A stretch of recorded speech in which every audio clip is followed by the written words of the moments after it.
Good morning and welcome to Morning Joe. It is Friday, November 16th. And Joe, what a week of recounts, temper tantrums, and political turbulence. What a week. I mean, you look what's happening in Florida. I guess Broward missed the deadline by 2 minutes. That didn't get counted, but they're going to a hand recount there. Of course, chaos continues in the state of Georgia. Maine, my goodness, Mika, Maine too, goes Democratic. A lot of people didn't expect that, but you know what I always say, Mika? As goes Northeast Harbor, so goes France. And so was the case in Maine, too. Jared Golden squeaks out a win for the Democrats in a district that went for Donald Trump by double digits. And you know how he did it? He focused in on the Affordable Care Act. That bought Democrats yet another seat. You look out at Orange County, my gosh, as Tom Nichols said, congratulations, Republicans. You just lost Reagan County. It looks like it's going to be a complete wipeout. I remember when Loretta Sanchez beat B1 Bob Dornan in Orange County back in the 1990s. It was a stunner, an absolute shock. Look how red Orange County was just 2 years ago.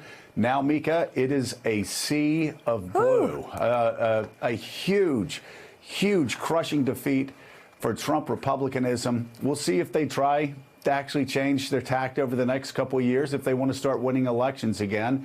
Yeah. In any swing districts. Also, Mika, California, just some really devastating news. Oh, well, of course. We'll start there. There was a dramatic rise in the number of people unaccounted for in Northern California's Camp Fire. It skyrocketed by more than 500 yesterday. 631 people are now missing, many of them elderly. The sheriff says the jump is the result of officials going back to the records generated during the most intense time of the fire. The death toll has also climbed to 63 as 7 more bodies were discovered. The fire has burned through 140,000 acres. Officials say it's now 40% contained. Public schools across the Bay Area will be closed today because of bad air quality. President Trump is expected to visit California tomorrow. We will be following this story all morning long, but that number of people unaccounted for is just staggering, as well as what happened to the city of Paradise. It's jumped so much. So along with Joe, Willie, and me, we have Donnie Deutsch with us and Republican strategist and MSNBC political analyst Susan Del Percio. Historian and author of The Soul of America and Rogers Professor of the Presidency at Vanderbilt University, Jon Meacham. He's an NBC News and MSNBC contributor. And NBC News national political reporter Heidi Przybyla. Willie, I think it's time for us to actually go to our Pulitzer Prize-winning historian Jon Meacham for some arcane reference that has absolutely nothing to do with what... Rando refs. A Rando it's what he reference does. It's what he does. It's what he does best. But Jon Meacham, we're going to try to keep it within the next 50 years. Orange County, 1966. The birth of the Reagan Revolution, the birth, well, really, of modern conservatism. Now, look at those congressional maps. Just 2 years ago, it was still the Orange County we grew up over the past 50 years knowing. Now, it is a complete sea of blue. Trumpism, there has been voters have passed judgment on Trumpism, and as Tom Nichols said, take a bow, Republicans, you lost Reagan country. Wow. Yeah. And initially, of course, it was James K. Polk country. There it is. As you That's what I mean. So mark it down. My work is done. Yeah. Remember, President Reagan, Governor Reagan, and then President Reagan was so fascinated and attached to Orange County that that's where he began or he made sure he ended every campaign in Orange County. And it was, as you say, the embodiment of the post-war shift away from reflexive New Deal liberalism into that Reaganite conservatism that has made California. It's remarkable to think about this. You know, 2 Republican presidents in the modern era came from California, Nixon and Reagan, and the last Republican to carry California in a presidential election was George H.W. Bush in 1988. So it's been 30 years since that state was competitive. And as you say, if the base of Reaganism is now so blue, it's a sign of the extraordinary level of polarization, really. Well, and Willie, you look and you see in 1966 the reason why Ronald Reagan did so well in Orange County, the reason why Republicans started sweeping Orange County starting in 1966 was you had this vast, sprawling suburb.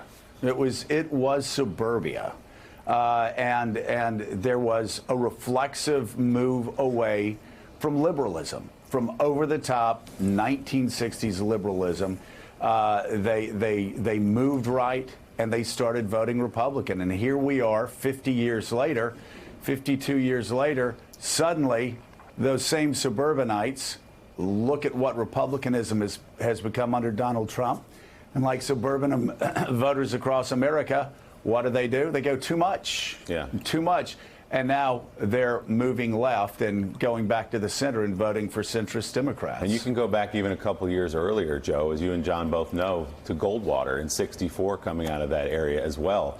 And so for somebody like me who grew up and woke up to politics in the 80s, to look at Orange County, it was an article of faith that it's conservative in politics and pop culture, everywhere else, that it's a Republican county and wasn't ever going to change. That's just an astonishing map to look at, to have it all blue. And as you say, there are suburbs across the South, too, that are starting to vote a little bit like northern suburbs as well. And you can't take them for granted as Republican votes. And then you go up into New England, you talked about that Maine race. Susan Collins, the senator from Maine, is now the only Republican in Congress from the Northeast. There's one Republican from the Northeast in Congress, and it's Susan Collins. So it's happening in pockets around the country. And she's up in 2 years. And Yep. Mika, the only evidence you need to see that this is no longer contained to Democrats winning the North and Republicans winning in the South, just go deep in the heart of Texas, look at the Dallas suburbs, a devastating wipeout for Republicans there, where Pete Sessions, a guy that ran the NRCC just a couple of terms ago, Pete Sessions wiped out by this wave, again, in the suburbs, where suburban voters say, we don't agree with Donald Trump, we voted Republican our entire life, we're not following him any further wherever he's going. That's good, finally, at least. But you have to wonder, sometimes you think, is he uneducated? Does the president not understand history? I almost think you have to try to lose this badly. I mean, this is incredible. You really do. Thanks for checking out MSNBC on YouTube, and make sure you subscribe to stay up to date on the day's biggest stories. And you can click on any of the videos around us to watch more from Morning Joe and MSNBC. Thanks so much for watching.